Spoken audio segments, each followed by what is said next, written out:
Welcome back to another episode of Authentically Divine. I'm your host, Alyssa Davis, and welcome back, you guys. It's another week, another message. I thank you so much for consistently tuning in. If you happen to be one of those people, I really am so grateful. If you are even listening to this as a newcomer, thank you tremendously. And I want to welcome you to my studio. It's kind of official now, so we're going to be hanging out in here from the time being. And this week, I will be talking about a new product that I wanted to reference. Shout out to the men for this week's episode. The reason being, men can also have products that are non-toxic and clean ingredients too. Let me just say, I stumbled upon this Jack Henry Balance cologne. I'm going to say cologne. They say fragrance on their website, but let me tell you, this is the best smelling cologne. Oh my gosh. And it's clean ingredients. So I bought this for my boyfriend. I stumbled upon their website and they have clean ingredients and I'll read them, but it just smells so good. And it's, you know, like Abercrombie or Hollister cologne back in the day, it just had that smell. Like you just knew, like whoever was wearing it was like the it guy, you know what I mean? This is like the clean version of that, and it smells amazing. I'm obsessed, and I make my boyfriend wear this all the time, but honestly, he loves it, and I happened to buy this online, and I didn't even know that what it would smell like. I just happened to stumble upon it, and I was like, you know what? I'm going to try it out. Can't hurt to try. And I got it, and it smells so good. I had to buy him the full thing. He was obsessed with it. And I want to read their ingredients because it is so good. So, on their website, they talk about how it's their first fragrance, and it's intentionally designed to impact mood by effectively evoking optimism, tranquility, and vitality. They took 4 years to develop this. They use scents that have been scientifically proven to help reduce stress, anxiety, create positivity, and even help promote better sleep. So it specifies that it lasts 8 hours with 2 sprays, and the ingredients are sugarcane alcohol, essential oils, natural isolates, single molecule safe synthetics. And you can look it up furthermore on their website, but I'm not kidding you. For the men, this is the one you want to be wearing. It's not toxic. It doesn't make my boyfriend or I sneeze. It also is it just smells so good. And literally, like, I don't want my boyfriend to wear anything other than this. And I even ask him to spray it just so I can smell it. It smells so good. So I just wanted to go into the details that product is so good. Jack Henry. They have now gotten my boyfriend into the clean ingredients for shampoos, conditioner, and all of those. And I bought him the Jack Henry and he absolutely loves it. They have hair care. Honestly, if you're a guy and you're not using Jack Henry and you care about ingredients, I'm going to ask you, why are you not? Because now that I've told you, you must buy it. But you don't have to, but I'm just saying it's a great brand. And it's located in California. So a lot of the time, as I've dove into the health and wellness space, California has been ahead of the game when it comes to ingredients and caring about the ethical choices of things. When it comes to health and wellness, they are ahead of the game. So I wanted to emphasize that. And today's message is going to be something that really kind of struck a chord in me today after reading the Bible and having a Bible study time to myself after I went to a workout class. I got my coffee and I was just relaxing reading the book of Romans. But I wanted to talk about, and oftentimes I do say, when I say the world, I mean what you're hearing from the world, what messages are being conveyed across social media, across the media itself, across the news, across movies. You're going to find, when you have a zoomed out lens, that oftentimes what you're seeing on social media, the news, and movies, books even, what everyone is doing, it seems to be the same. So when I say the world, that is what I'm categorizing as the world. And that's the main understanding of what the world is saying is just this one basic idea for the most part. when I say other things about how the Bible says, it's a compare and contrast, right? So the Bible will tell us things that the world does not ever say to us. The world is going to confirm you, affirm you for being self-centered, self-centric, and have an ego, whereas the Bible says that's sin. So let's dive into it. Thank you for being here. What we will often find in the world is that you will go anywhere, or on social media specifically, it's all about self-help. And that's why in my podcast, what I started was from self-help to his help.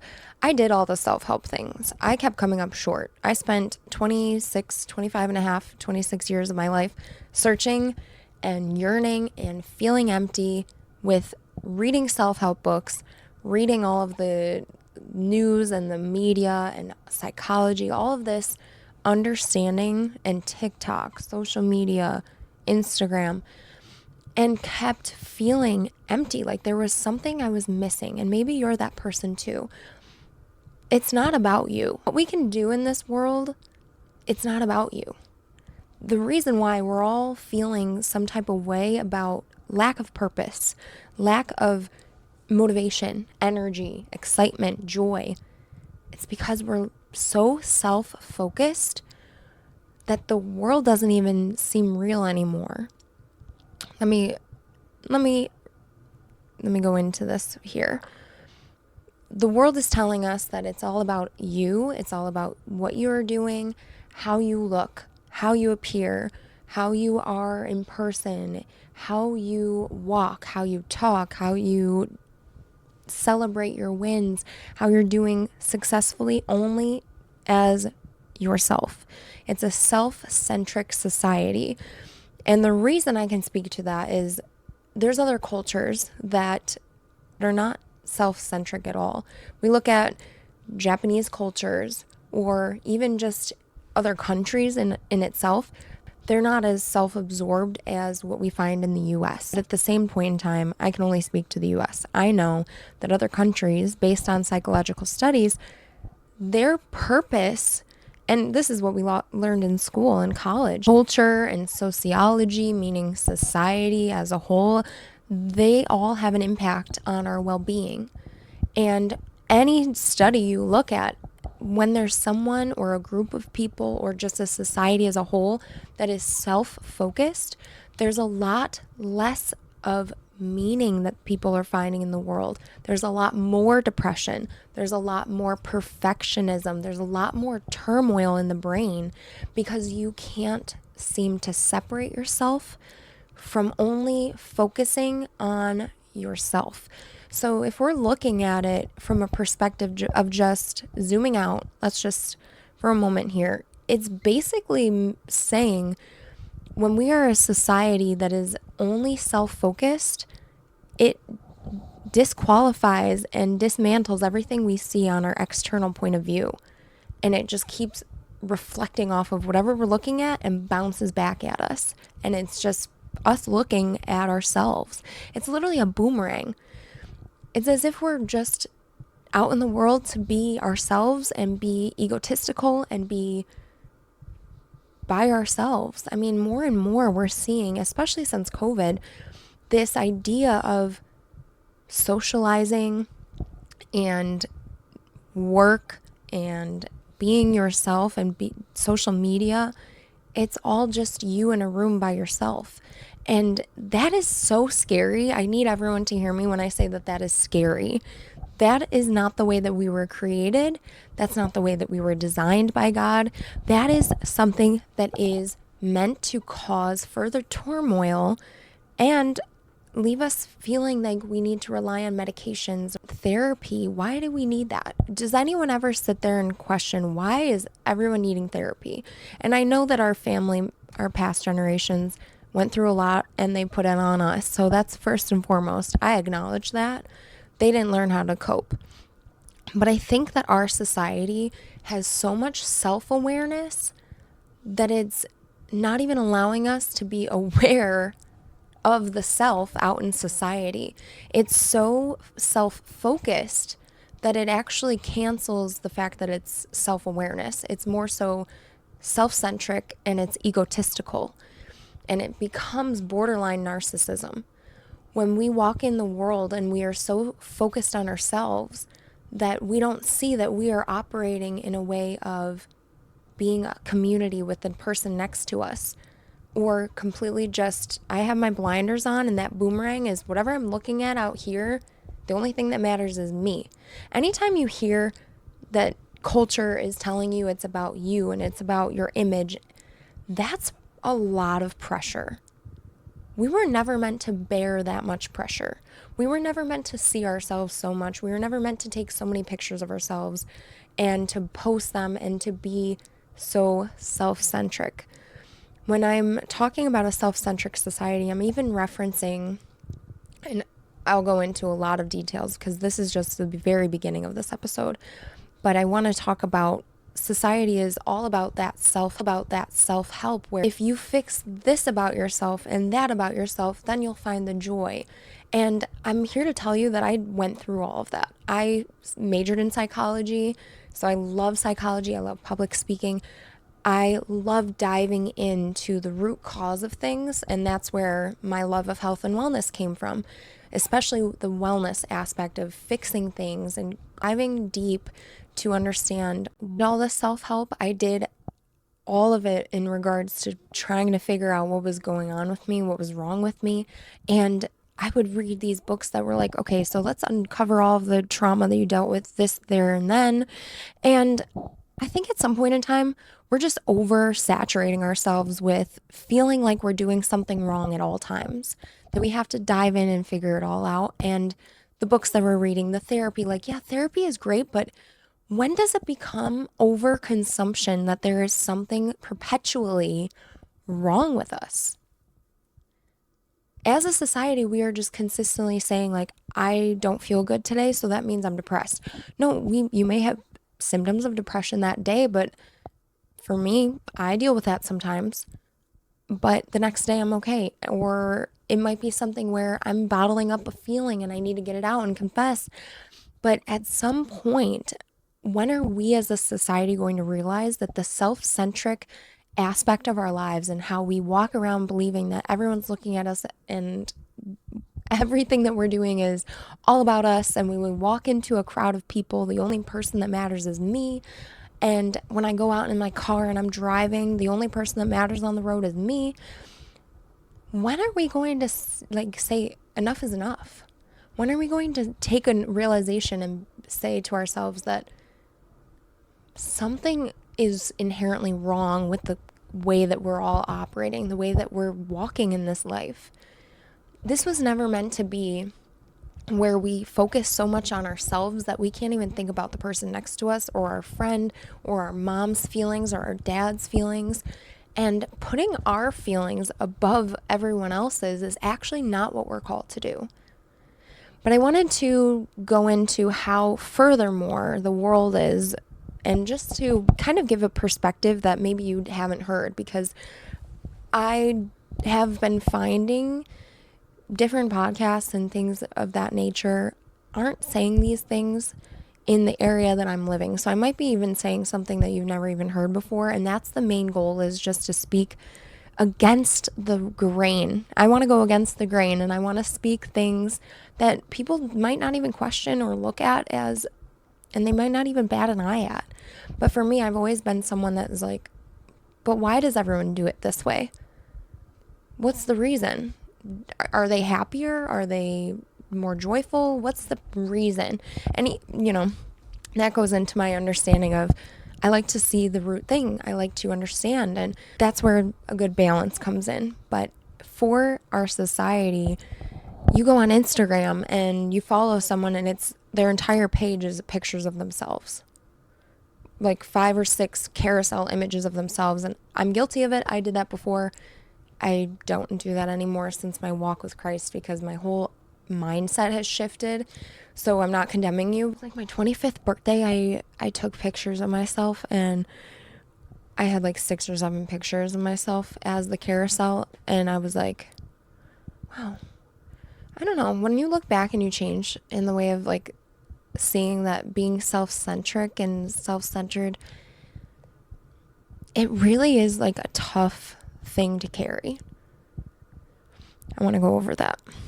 As we focus as a society on ourselves and not on others, just ourselves, and constantly having everything be input into our lives, and our brains are like overloaded with this worry, this anxiety, this fear that everything we're doing is wrong.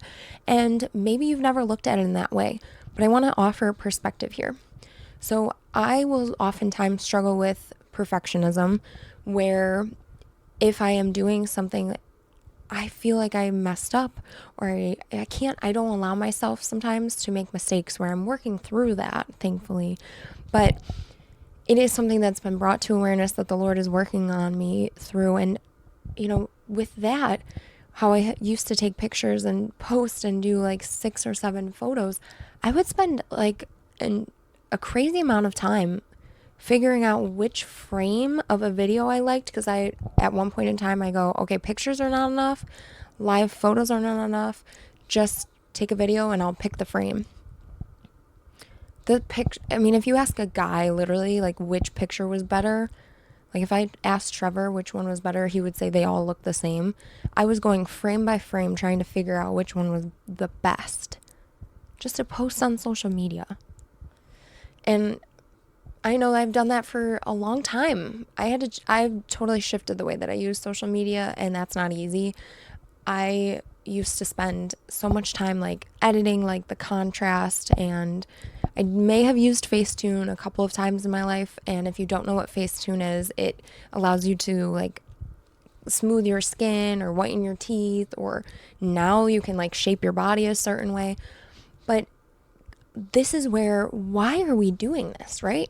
Like, why do we feel that the way that we are made is not enough? Why do we feel that the image that we're posting of ourselves has to be perfect?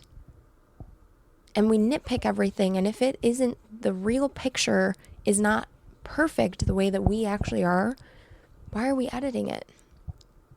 I want to ask, like, why as a society are we doing this? Why as a society do we feel that everything we do is not enough, and that we have to be perfect, and that everyone's focusing on us, and if they look at this one pimple on your face, then it's game over, everyone's going to hate you? It's like, these are the thoughts that like are bombarding into your mind before you even click post. And it's all a part of a way to separate us from our main purpose and from our main goal of actually being a community and working with each other. Because when you are so focused on yourself, and as society is promoting ego and appearance and money and lust and all of these things, you don't have time to be still and be content with the life that you're living. We are so far away from our main purpose as a society that when we are living in that image, you have to be image perfect, clear, crystal clear. We're having people change everything about themselves from the very beginning. Why are we seeing a rise of Ozempic? Why are we seeing a rise of fillers, Botox? Why are we seeing all these surgical procedures happening to change and alter our bodies in all different ways? It's because when you are focused so much on yourself, you can't do anything right. How could you? You're nitpicking every single thing you're doing to the point that you're operating just out of straight and strict fear. What that perfectionism is actual fear that you can't just even like take a couple steps without falling. It takes you back to feeling like you were a baby and you didn't know how to walk, and you just try to walk and you fall. But as a child, we started standing back up and walking. So why as an adult, why as a teenager, why are we being suffocated with this idea of perfectionism, this perfect life, that we can't just walk out in authenticity or get back up and retry? It's this fear that we are all living in. And that's why I was able to say that the Lord put perfectionism, like, okay, you need to heal this. Like, he brought that into my life, because as I started the podcast, I'll be honest, guys, I struggled. I was even struggling today. Like, I think I deleted something on my SD card that I actually needed for a different episode. And I said, okay, I just need to surrender this. I'm not perfect. I'm going to make mistakes. And I had, when you start to get to the point of understanding that the perfectionism is an attack on your authenticity, on who you are, and your freedom in this life, I have to like talk to myself down, and I have to talk myself down and say, you know what? I'm not perfect. I'm hands up. You caught me. I'm not perfect. And I can't do it on my own. I need the Lord to help me. So this is where, as we walk in this societal pressure and needing therapy because we're always finding something wrong with us, and we're always editing because we always find something wrong with our image, our minds, it really is just like this oppression. It's turning this feeling of depression to actually oppressing ourselves as a society. And now there's nuance. I'm never going to be speaking point blank. There's never a black and white viewpoint. There's never a black and white viewpoint when you're talking about mental health. But let me just say, if you are going to therapy consistently and you've made progress in your life as best you can, and you're consistently and perpetually being told you're depressed, anxious, you're going to continue to live in that. Remember my episode of Life and Death of the Tongue, the power of the tongue and forgiveness. The power of the tongue, what you speak to yourself, what you speak to others matters.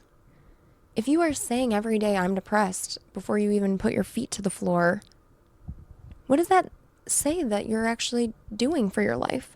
You're turning around and just, the day just started, it's already over.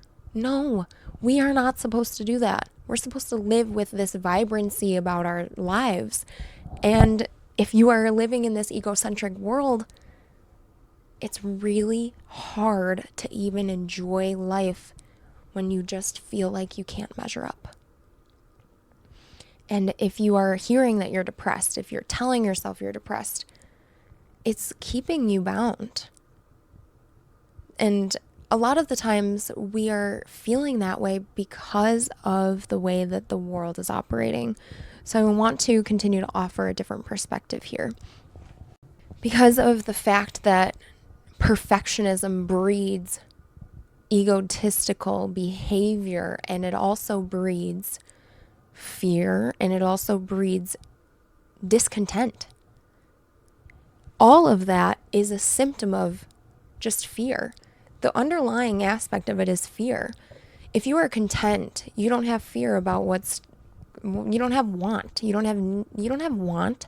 You don't look for the new shiny car. You don't look for the new shiny hair extensions. You're not looking for the next surgery to fix whatever you believe in yourself is wrong. When you are true and content, that cancels out everything else, and you're not living in fear. The egocentric world that we're living in, breeding pride, ego, and breeding perfectionism, breeding actual depression, and amongst the people that are living in this, it's no wonder why it just seems like you go on social media and people just haven't gone out into the world and have gotten a different perspective other than the one that they've been perpetually and repetitively telling themselves. Because you'll find there are people that are living so in depth of this idea of they're the only ones that matter, that things that they don't agree with, that people are doing or people are living out, they hate them. They have hate. So I want to say that perfectionism, the self-centric world, this egotistical world, it's not breeding a love for others. How can it when you're so focused on yourself? It cancels out the ideology and it cancels out the understanding that other people exist. It just means that you are the only one. And why are we as a society opting to put ourselves in solitary confinement when we're not in jail? We didn't do anything. Solitary confinement are for people that have done the worst of the worst, but yet your sister, your mother, your daughter, your friend, your coworker, that is all self-centric.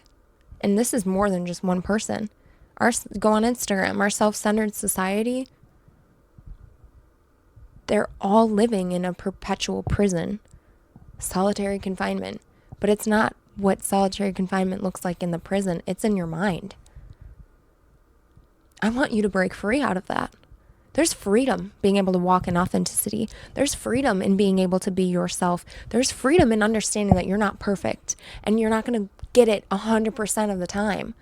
There's freedom in being true to yourself and to take a moment to say, okay, this is not about me. This is not about me at all. This is about the Lord. What is the Lord doing in this moment?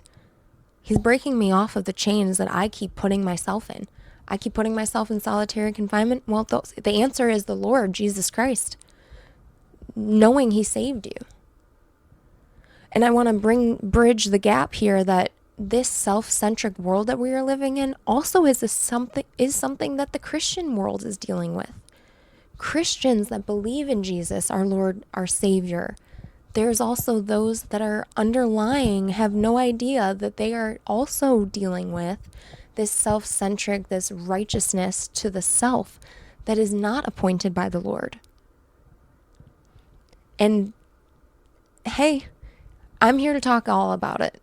So let's dive in. Romans 10, I was reading this today and I fell in love with just hearing the Lord speak to me regarding this because it's so profound.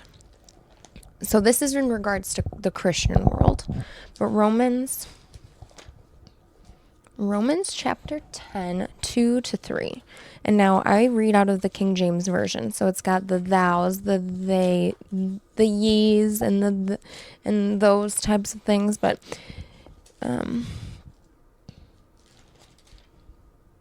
Romans 10.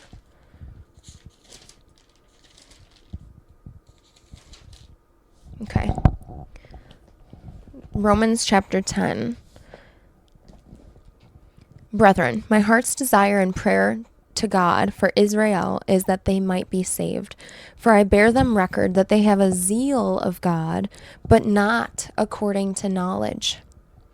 For they are ignorant, or for they being ignorant of God's righteousness, and going about to establish their own righteousness, have not submitted themselves unto the righteousness of God. Now we can take this as a complete zoom out perspective, not even looking at Christians, but this is what the world we're living in. There's people that are going about and establishing their own righteousness, elevating themselves. And as we see, someone that elevates themselves usually is being elevated by others. That's why it becomes such a cyclic pattern that if you are so self-absorbed and you love yourself and you claim to be perfect and you act perfect and it's just people also are like flocking to that, and it's further perpetuating this, like I said, this cyclic idea that it's perpetuating this idea that we are the only ones that exist because everyone's in love with the fact that I'm obsessed with myself. And people did love when I was obsessed with myself. I would post like that carousel image. I would get so many comments and likes. Now I post like pictures of me just living life and not posing, and forget it. It's like I got 10 likes and I'm not out here for the likes. But I want to say I used to be. So my past self is like, whoa, I see the difference. Like when you're living for the world and you're living for your self-image, you're going to get praised by the world and people.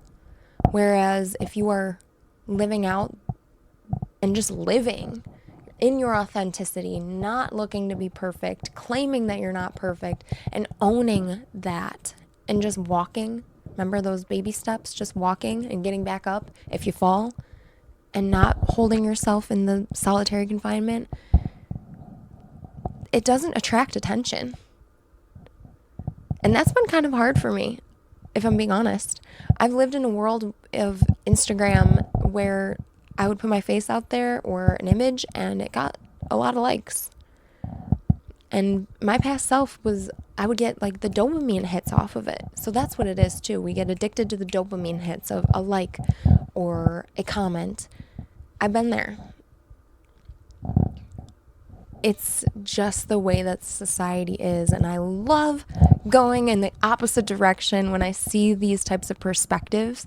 So I want to just open up and invite these types of conversations because it is something that's different than anything I've heard before, and I'm living it. So you get to come along on the ride with me. But I want to just mention that you'll find Christians that even know of Jesus, that know Jesus saved us. You'll find that they themselves are elevating themselves. And the reason for that is because the society is so loud and the pressure is so loud that even when you come to the Lord Jesus Christ, our Savior, when you're supposed to submit yourself to Him and to God and to allow God to direct your path, there are people that are under the umbrella of Christianity, but they are not operating the way that the Lord intended for us. They're operating under societal pressures, but saying that they're a Christian. That's where a lot of the time, people that have been hurt by the church, it's really hurt by people and the way that the society is. Because the Lord tells us that if we're operating in our own righteousness, we're ignorant to God's righteousness. But if we're talking about our own righteousness, that's going to leave us depleted in that self-help era where we're nitpicking everything about ourselves. Everything that we do it feels as if it's laser focused on us, and we get fear and we don't know how to operate. And we're completely just ignorant to the freedom that the Lord has provided for us on this path over here. It's quiet, it's narrow, whereas societal pressure's loud, in your face, and it just makes you feel like you have no other choice. But especially as a Christian, we should know and submit to the Lord in all that we do, not submit ourselves to society. We were called to be different. We were called to be higher than that, and we were called to be an example. So it can get really finicky, and it can get really stressful for Christians that are trying to navigate this path and trying to find a way to fit in with society and still be a follower of Jesus. And I'm here to tell you that you can't really do both. It's one or the other. And Jesus even tells us that Jesus would spit us out of his mouth if we were lukewarm and not hot or cold. He would rather us choose. So this is encouragement for you. If you are finding that as a Christian you are debating ways to please the crowd versus the Lord, take it from me. 26 years of my life, I did what the crowd wanted me to. I'm getting emotional. That wasn't on my idea list for today, for this episode. But take it from me. I never got joy and satisfaction out of that. I was always looking for more. I was always feeling like I couldn't do enough. This is part of my own healing process now, coming to the Lord. And it's like hitting something where it hurts, actually, that I was so stuck in that because I put my value in the opinion of others. And that's really what it is. We don't put our we don't value the opinion of God, our Creator, when we are allowing the world to define us. That's really what it is. But yeah, take it from me.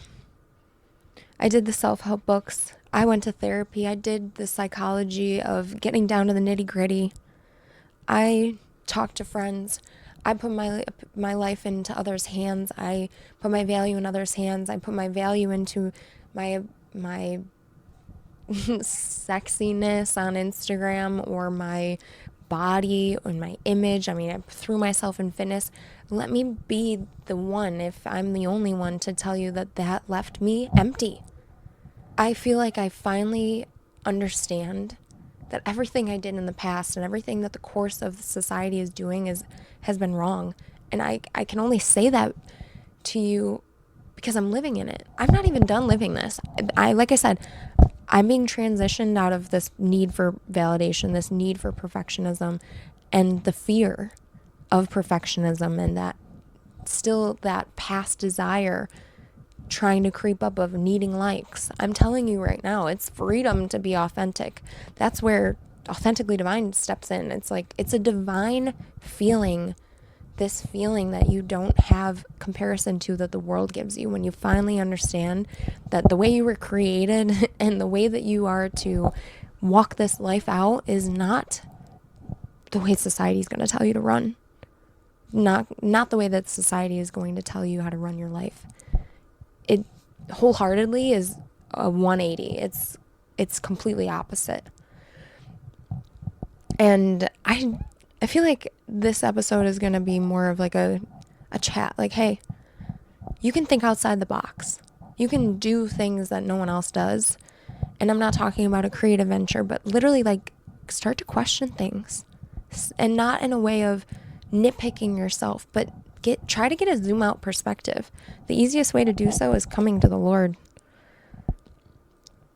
submitting your life to Him.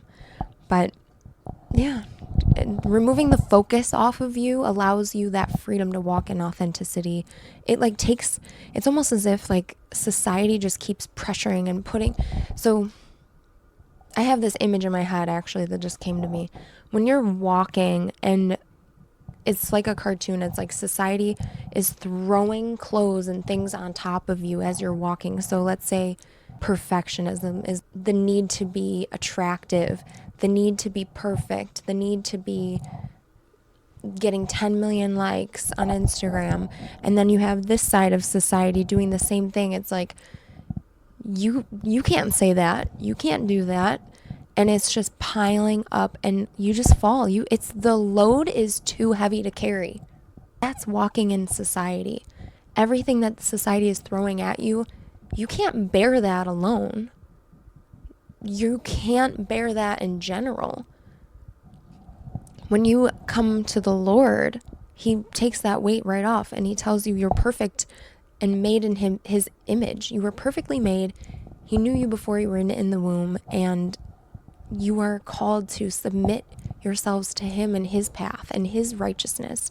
And you're not supposed to be egocentric or called to be perfect. We are never called to be perfect. Why are we sitting in that need to be perfect? We don't need it. It's just loud noise. And at some point, we have to understand that we don't need to be fixed because we are perfect. It just takes us to step outside of ourselves to see, hey, I'm not perfect either. You're not perfect. I'm not perfect.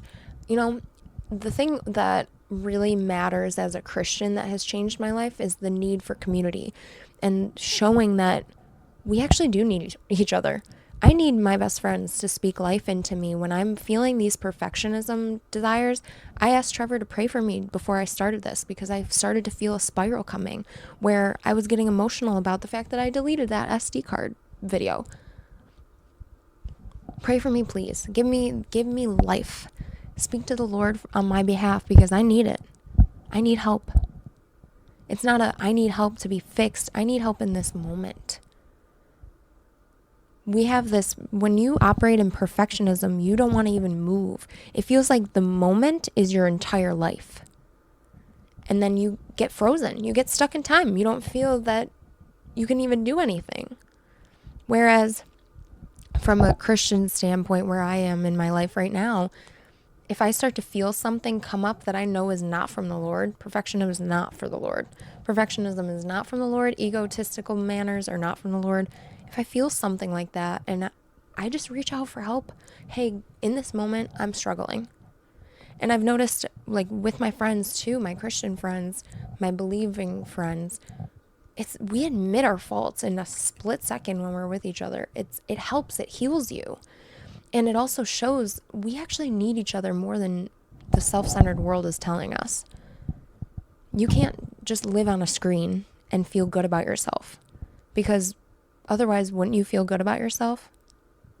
Wouldn't you feel great about yourself? But no, we're still in that perpetual need of perfectionism and doing better and discontentment. If you really evaluate how you feel about life, when you examine your picture 12 hours a day, you don't feel good. Because it feels like you're just stuck. And that's been a true test for me, having been one of those people in the past. Putting out a podcast that speaks differently than society is not easy. And me admitting this on camera to you is actually healing me, because I don't want to hold it together like I'm perfect. I mean, I'm sure I have like strands of hair out of the way right now that I would be upset about, but hey, I'm, whatever. Whatever.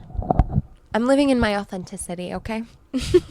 That's what I'm just going to keep saying. When you remove the focus on yourself to your external world, let me just tell you, it changes everything.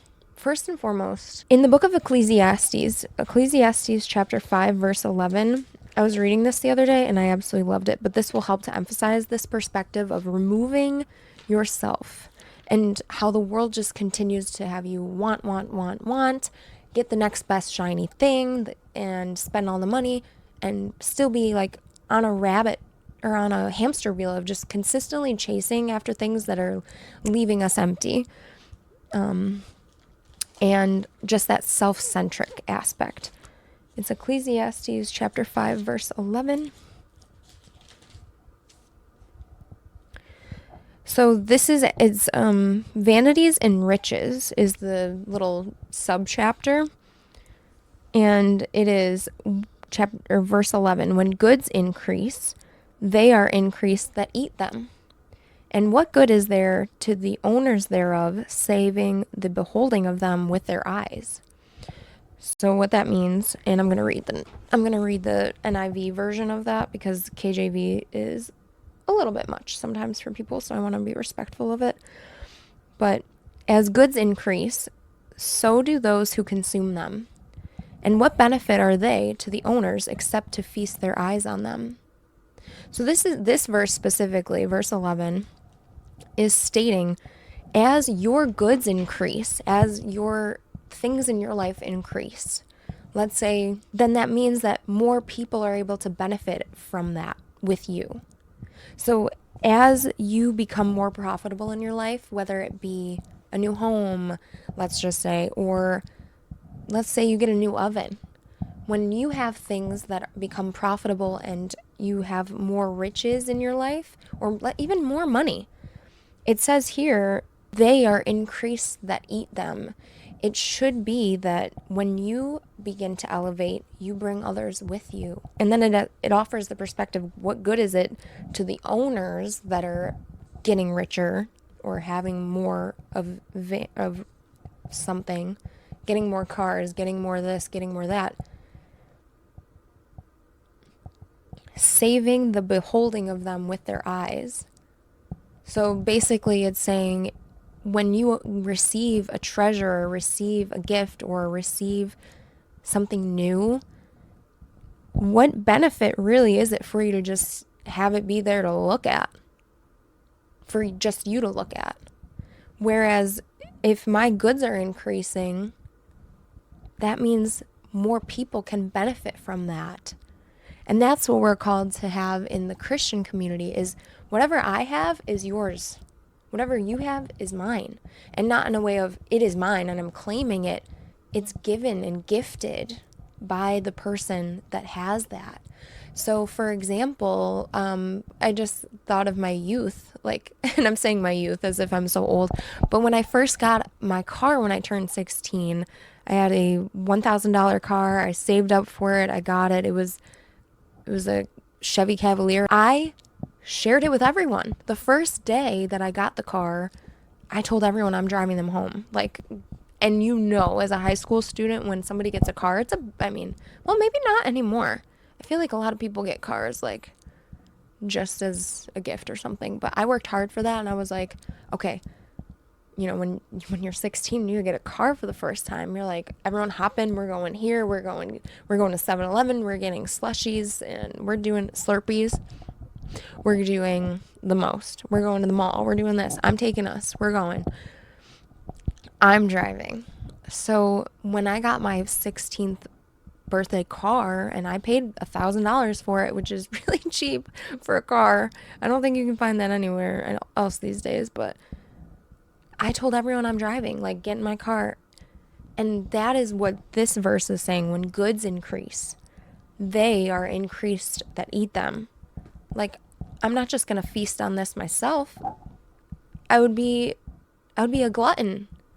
Come and eat it with me. So that's where it's like that sense of community and sharing and being one with each other, where you're not going to get that over here on the society's side that's saying me, me, me, me, me, ego, ego, ego. This is just mine. You can marvel at yourself, and then you got to post a picture about that. No, no, no. What we actually are called to do is when you have an increase of something, so do those around you. Isn't that a weird perspective? You've probably never heard that before, but it is actually the way of being, is we are connected all in one. And if you are a follower of Jesus, you know that we are called to be one body and he is the head. So what that means is I'm the arm, you're the leg. So when your goods increase, mine do too. And I thought that was really, I just love Ecclesiastes because it's the son of David that writes it, and he also writes Proverbs. So I love the context that he provides. But actually, Ecclesiastes chapter 5, verse 9, moreover, the profit of the earth is for all. The king himself is served by the field. And that even specifies, like, the goods that come from the field are not because the king did that. They were grown in the community. Like, the field created that. It wasn't just for ourselves. And a lot of the time, we're not going to see that. So I want to offer, like, if you come into, and actually I wanted to just even further talk about, because I'm a new believer over the course of the last year and a half, this has been something that I would struggle with. I would get something from the grocery store that my boyfriend wanted, like an Olipop. I got a grape one for myself and he wanted it. I would battle that a little bit. And it's like minor. It's something small. But I went and bought that and I didn't want to share it. It's sharing. Sharing is actually what we're supposed to do. Like, what's mine is yours. So if you want what I have, and not there's always nuance. It's like, I'm not about to give you my car that I just bought, like, just because you ask for it or demand it. But hey, I'll take you if you need a ride. That's what I mean. Like, we are supposed to share our goods, share our profits, share what we know together. So this is my share, is this knowledge that I have is only from the Lord. I glorify him. I am not self-righteous. I cannot claim that I know all of these things. It's the Lord's way of bringing me through life, and he just gave me this. He gave me all those different ideas today. I wrote down a couple of things to say and topics, but I mean, I even got emotional. So I just want to offer the perspective that just try to see a different way of living, because it's possible. I might still be a part of society in this way, where I'm walking in the street and I'm not the one that's self-focused though anymore. It's so hard not to be, but it's so worth it, because you have freedom of authenticity, freedom to be yourself, and freedom to know it's not about me. There's another thing too I wanted to reference. Whenever I start to feel that I have perfectionism creeping up, other than asking for prayers and asking for people to pray for me and give me some guidance, or I'll look at scripture. One other thing too, as a Christian, this is going to be vital for my Christian believers, my Christians, and my community, but even those that don't believe, if you start to worship the Lord, when you start feeling the pressures of society are creeping up, and you are feeling defeated and fearful to move and operate, like I said, confess, talk to your friends, ask them to pray. But let me just tell you, worshiping God, singing to him, praising him, telling him how amazing he is and how grateful and righteous and perfect he is and how loving he is, all of a sudden I forget that I was even talking about myself and couldn't move, because Really though, going and like serving the community and putting yourself in a world that is not just ricocheting back. Like that boomerang does not need to come back. Like you can actually drop the boomerang and throw the frisbee and God will catch it or somebody else will catch it. Like literally we don't need to keep doing boomerangs like out in the world. Like this is about me and this is about me. This is about me. I have found true freedom in worshiping God, singing, finding worship songs. Forrest Frank, if you don't know who Forrest Frank is, amazing artist. He's like pop slash, I would say maybe rap, like borderline rap, not like the hard rap, but like pop style rap. You should listen to his music and just feel good and take the focus off of yourself. The longer you focus simply on yourself, the less life you'll actually be living. And I say this from, like I said, I was that person that was living in perfectionism on a day-to-day basis where I thought my image, everything that I was doing was all about me. And I just felt so laser focused on that I wasn't living anymore. I started to get upset with the way that the world was working. And that's why I'm over here now. I see it differently. And worshiping God and being a believer and taking yourself out of that main focus, slowly but surely, you'll see it too. Take a step back. Like if you need to delete social media for a bit or put timers on it or stop taking pictures of yourself. I know someone who, and I am so proud of them and they are near and dear to my heart, but they lived in this world too. Like we have confessed to one another that we lived in this perfectionism world before coming to Jesus Christ. They stopped posting pictures of themselves on their social media pages to further just have freedom in their life. And I applaud them and I love them. And I just want to say that they're my friend and shout out to you. I'm not going to go any further with details because I want to keep you anonymous because I love you. But I just want to encourage, if you find that you need to cut it all off just to feel freedom, like I dare you to be different. I dare you to take a step out from what everyone else is doing because it's just a new way of life and a new perspective. And there's so much joy because praising and worshiping the Lord, I feel peace. And in my mind, I realize like I am not the God of this world where society's like ego, ego, ego. You're the best thing. You have to do this. You have to still strive to do this, that, and the other. Over here, God is saying, I'm perfectly made in his image. I can sit and I can relax. Look I'm just chilling now. That's what living in authenticity is.